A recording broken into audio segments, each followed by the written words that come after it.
Assalamualaikum warahmatullahi wabarakatuh.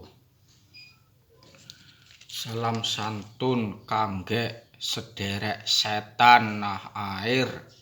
Ayuh padha sareng-sareng ngelingake kanggo sederek ingkang keblinger tindak lakune. Rumangsa padha menungsa nggih padha ngelingaken contohipun dinehe wejangan. Wenehan pepadang kanggo menungsa ingkang peteng uripe.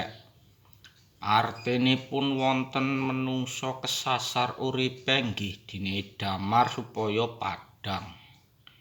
Wenehan sandhang marang menungsa kang kawudan. Artinipun wonten menungsa kirangan sandhangan nggih ditulungi dinehe sandhangan.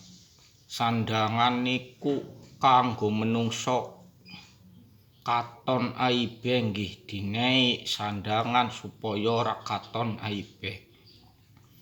Wenehan payung marang menungsa kang kawudanan. Artinipun wonten menungsa lagi kudanan nggih dinehi payung supaya mboten kudanan.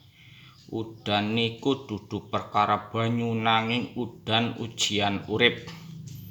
Niku contoh sifat welas asih ingkang sae maknanipun jero kanggo menungsa sing ngerti.